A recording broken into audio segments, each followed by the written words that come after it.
कोकणातील प्रत्येक अपडेट जाणून घेण्यासाठी आजच माझे कोकणच्या सोशल मीडिया प्लॅटफॉर्मला लाईक, फॉलो आणि सबस्क्राईब करा। खेड शहरातील बाजारपेठेच्या मध्यवर्ती ठिकाणी असलेल्या गांधी चौक येथील खेड नगर परिषदेच्या स्वच्छतागृहामुळे परिसरातील नागरिकांना प्रचंड त्रास सहन करावा लागत आहे। या शौचालयातून जाणारी मलनिस्तारण पाईपलाईन फुटल्याने मलमूत्र थेट बाहेर साचले असून या ठिकाणी अक्षरशः घाणीचे साम्राज्य निर्माण झाले आहे। या साचलेल्या मलमूत्रामुळे तीव्र दुर्गंधी पसरली असून येथील व्यापारी, रहिवासी तसेच बाजारात येणारे नागरिक नाकावर हात ठेवून वावरत आहेत। हे स्वच्छतागृह हे बाजारपेठेतील नगर परिषदेने उभारलेले एकमेव प्रशस्त प्रसाधनगृह असून तालुक्यातून मोठ्या संख्येने नागरिक बाजारासाठी येथे येत असतात। नागरिकांच्या सोयीसाठी आणि शहर स्वच्छ राहावे या उद्देशाने उभारलेले हे स्वच्छतागृह आज मात्र आजाराचे केंद्र बनत असल्याचा आरोप होत आहे।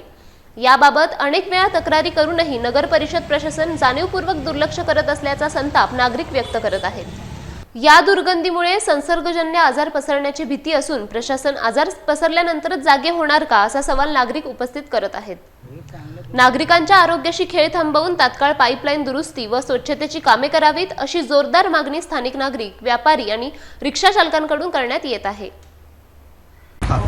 आपण खेडमधील गांधी चौकामध्ये आहोत। गांधी चौक हा बाजारपेठेचा मेन एरिया। इथे असणारं एक मोठं स्वच्छतागृह त्याची अवस्था फार दयनीय झाली।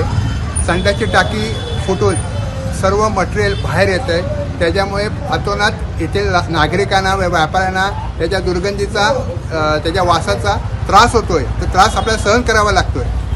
माझी नगरपालिकेला, प्रशासनाला कळकळीची विनंती आहे की जी येणारी दुर्गंधी, जो पाईप फुटला आहे त्याची दुरुस्ती करावी, जेणेकरून ते संडासाचं मटेरियल बाहेर येणार नाही आणि व्यापारी किंवा येथील नागरिकांना त्याचं नुकसान होणार नाही, की त्याचा वास सहन करावा लागणार नाही।